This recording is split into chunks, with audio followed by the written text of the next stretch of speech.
Hi, I'm Kalita. Welcome to a very exciting video for ESL Universe, our final video in our Grammar Tenses series.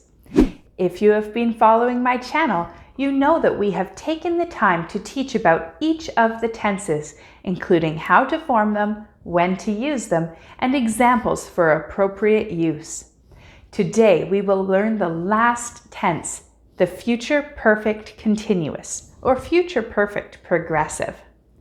Since we've already learned about the other perfect continuous tenses, you should already know that these tenses are used to talk about when an action that had been in progress is completed. This means that these tenses are often used to answer questions about how long something has been happening for. The future perfect continuous tense is used to talk about an action that will keep going until a particular point in time in the future. It is used to talk about an event or action that is unfinished at some point in the future, but that will be finished at a further future point. One way to think about this would be to consider that you are looking back in time from the future. You need to remember that the action may not have started now, in the present moment, but that it will have started at a specific time in the future. If you look back from that point, you will see that there was an activity that started at some point previous to that time, whether it be the past, present, or future of now, and know that it is still happening at that point and is likely to continue into the future. Wow, that's pretty confusing. So let's transition to learning more about how to make the tense, and then we can look at some examples to help us understand.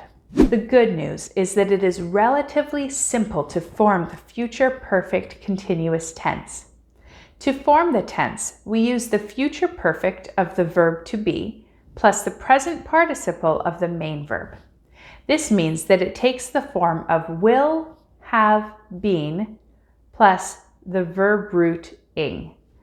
This makes the tense easy to use because no matter what the subject is, we always use the same first three verbs, will, have, been. Let's look at a few examples.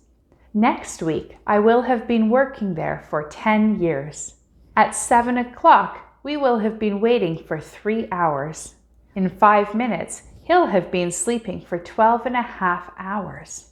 There are a few important things to note that we can understand now that we've seen some examples. First, we can only use action verbs in the future perfect continuous tense.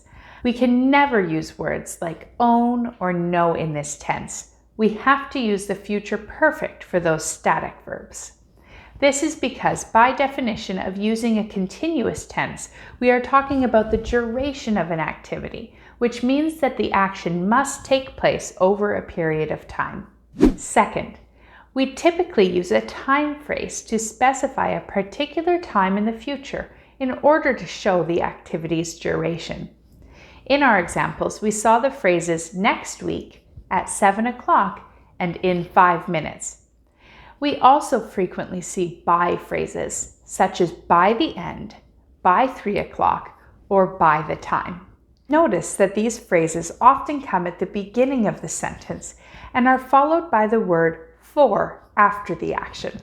In our examples, we saw for 10 years, for 3 hours, and for 12.5 hours.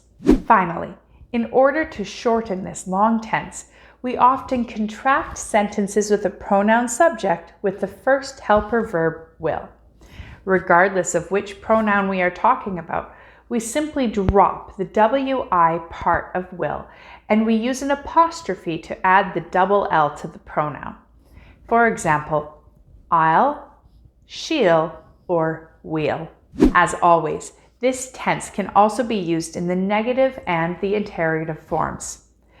In order to form the negative version of this tense, we add the word not between the words will and have. Since this tense does not change form based on the subject, this means that the added not will also not change form or placement. If you remember, when we put the words will and not together, we often shorten it to be the word won't.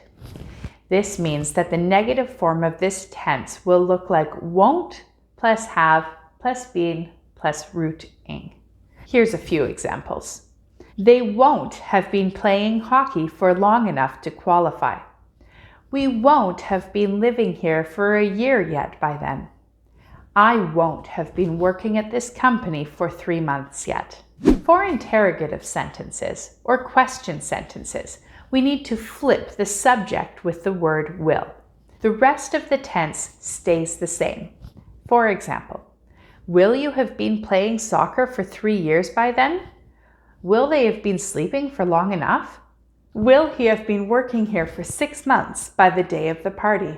All right, so now that we know how to use the tense, you may be wondering when we would actually use it. The answer might surprise you. We often don't. Since this tense is a bit complex to follow due to the lengthy structure and confusing function, we rarely use it in conversation. However, that doesn't mean that you shouldn't learn it. As you continue your English learning journey, you will find that certain tenses are used more than others. However, if you aren't able to use or recognize the less frequently used tenses when they are used, you will quickly find that your comprehension and fluency are limited.